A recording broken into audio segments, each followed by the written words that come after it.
This short episode is a bonus extra because this week I saw a video from William Lane Craig appear in my social media feed, which I felt needed a quick response given what he says. The video is only about 5 minutes long. See link 1 in the show notes. I shall be playing the video audio in this episode, with interruptions from me at points where I think that Craig has made an error.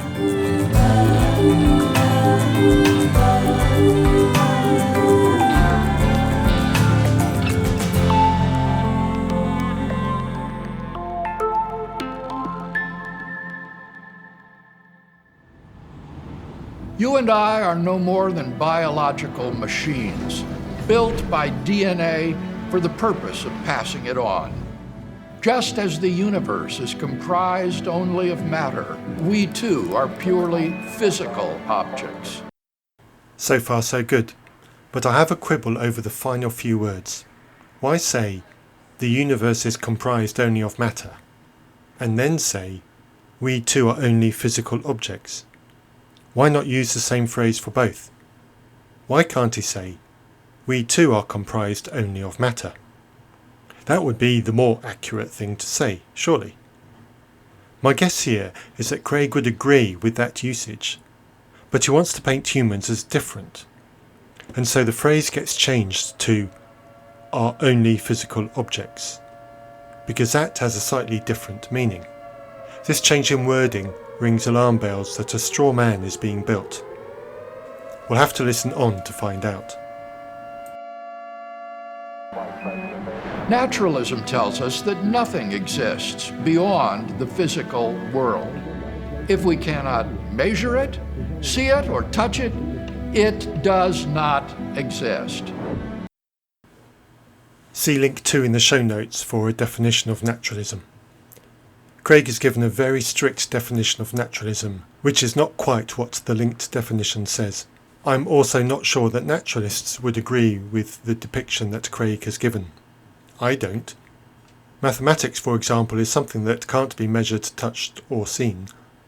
The key word that Craig has omitted that I would include is tested. Mathematics can be tested. If you read about naturalism in philosophy, one definition will include reference to the denial of the supernatural. I suspect that this is where Craig is headed. But he's not said that.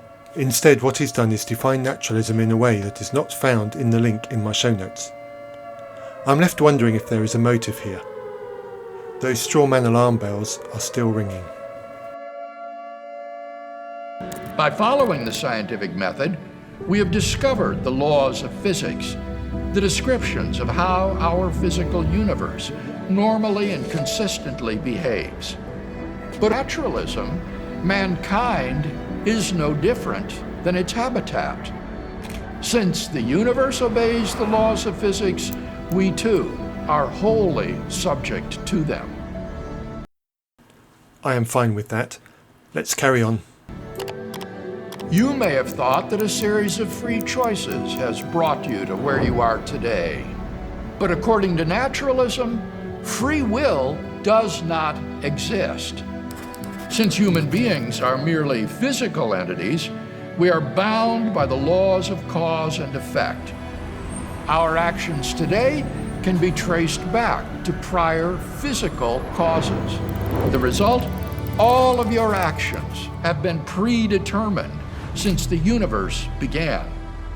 I could not choose to make this response episode if Craig hadn't chosen to make his video. And he could not choose to make his video if he wasn't so heavily invested into the idea that free will exists. And he wouldn't be so invested in the idea of free will if his version of Christianity didn't rely on free will to be a thing. Every choice we make has at its core a preference or desire or belief that we do not hold freely. There are many resources discussing this aspect of free will. Link 3 in the show notes goes to a 13-minute YouTube video by Cosmic Skeptic explaining why you are not free. Naturalists do not shy away from this consequence of their worldview. The evolutionary biologist Richard Dawkins and the neuroscientist Sam Harris affirmed that all of our actions are causally determined. Stephen Hawking agreed. Scientific determinism must hold for people as well. Free will is an illusion. Did you notice how naturalism became scientific determinism? While I am not quibbling with the conclusion that Craig presented here, I am again concerned by the change in words. Why is it so difficult to pick a word, define what is meant by it, and then stick to using that word? It feels like there's a slippery definition trick being pulled. This is not what I would expect from a world-renowned and highly respected philosopher.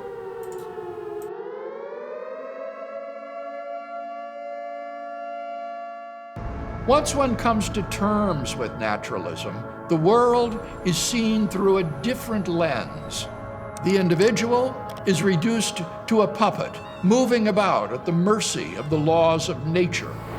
Although we think that our minds are responsible for bringing about our actions, we are mistaken. For if there is no immaterial part of a person, then even your thoughts are predetermined. What you think of this episode so far will be determined by how convinced you are by the points made by the sources I have referenced. If you are convinced that you have free will, you will have a different thought to someone who is convinced that free will is an illusion.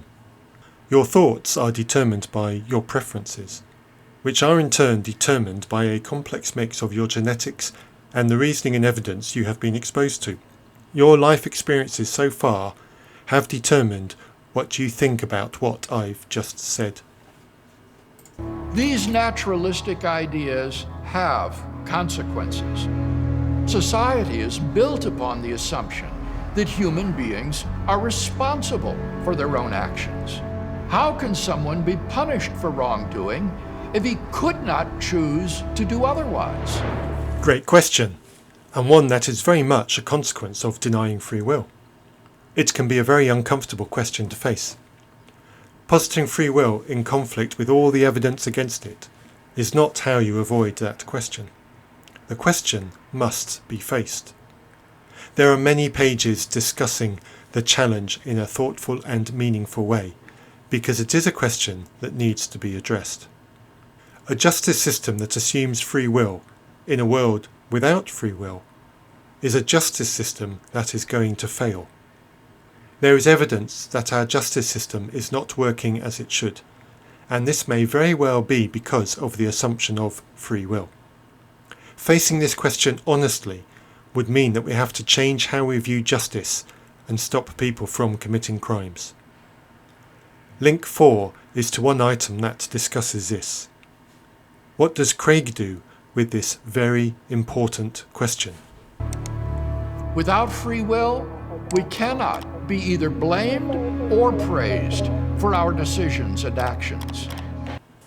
I wonder if Craig has ever put a small child into a timeout, or trained a pet dog to return on command by using a treat.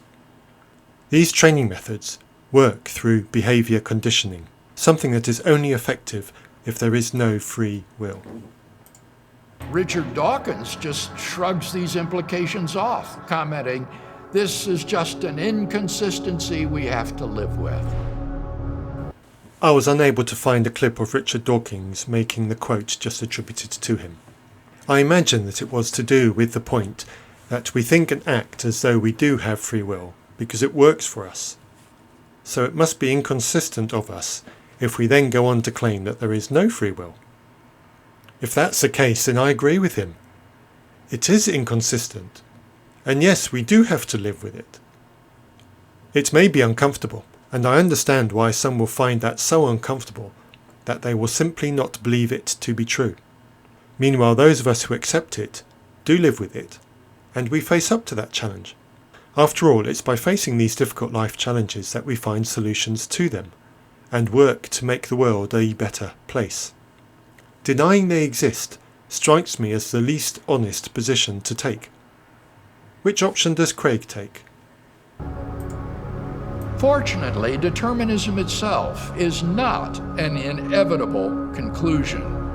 for there is no evidence that determinism is true. Oh, he went for denial, despite the evidence. Sorry, denying even the evidence. I have no extra links to add. The ones I've posted already should be enough to get you going. Google will reveal to you a great many discussions on the subject if it interests you at all. On the contrary, the very concept of rationally affirming determinism is self-defeating. Uh-oh, he's going to use the self-defeating gambit. Is this the man of straw the alarms have been ringing about? For to rationally accept something as true, you must have the freedom to weigh the evidence. But if determinism is true, then there is no true deliberation. Everything is the result of prior causes, including the acceptance of determinism. You heard it here first. You can only be convinced of an argument if you are free to choose and accept it.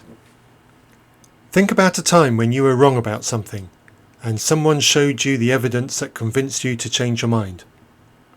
Was that a free choice? Was it a difficult thing to do? Was it your free will that caused you to change your mind? Or was it the strength of the evidence that compelled you to change your mind? I put it to you that Craig is compelled to believe what he's just said because of existing determining factors that commit him to this line of thinking. Naturalism also fails to give a tenable account of our mental lives. It tells us that human consciousness and the physical brain are identical. Show me a brain with no mind, or a mind that's independent of a brain, and we have the potential for a very interesting conversation. Mental experiences can be wholly described in terms of specific brain states and the firing of neurons. Correct! But that doesn't make sense. For the brain, as a physical substance, has only physical properties. But the brain doesn't have mental properties. Huh? What? The brain is not happy. The brain itself isn't afraid. You can't reduce fear to a physical brain state. Someone had better tell those pharmacists dishing out mood-modifying drugs that changing the brain chemistry does not change someone's state of happiness. If there is just one difference between a mental state and a brain state, then they are not identical, and naturalism is false. That sounds like a testable claim. I wonder what experimental methodology Craig has planned to validate it. How then do we give an adequate account of our mental lives? How do we harmonize our deep intuitions of human freedom with what physics tells us about the world? The answer may be found in a familiar concept. Oh goody, is he about to define a way to test his claim? The soul.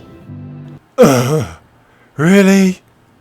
For thousands of years, the soul was believed to give man the ability to think and decide freely. If we have immaterial souls which can affect our bodies, then we are not enslaved by physical determinism. Yes, we understand the claim. It's interesting, and if true, it would genuinely have a huge impact on much of the brain science and psychology that is done today. All we need is an indication that there is something to this claim. Something we can test. Something that is workable. Something that goes against everything else that we currently know and base our understanding on. Come on, Craigie Poo. We know you can do it. This is your moment of glory. This is what your whole video has been leading up to. Don't keep us waiting any longer. Go for it. Give us a grand exposure. Thousands of keen listeners are waiting for it. Don't disappoint us. Please. The inadequacy of a naturalistic worldview should cause us to reflect on the true nature of reality. Huh? Is that it? Despite all the science that is demonstrated to work? including science that created the devices that Craig used to create his video, demonstrating the adequacy of naturalism. He comes out with that. Oh, and did you notice that the naturalism that morphed into scientific determinism has now become the naturalistic worldview? Is there an immaterial realm that underpins it all? I don't know. But if there is one, I'd love to know. Is this the part where we get a testable methodology that demonstrates something that is at odds with the rest of our scientific understanding? Should we just throw up our hands and say, this is an inconsistency we have to live with? The choice is yours. I guess that's a no then. Ho-hum, maybe next time.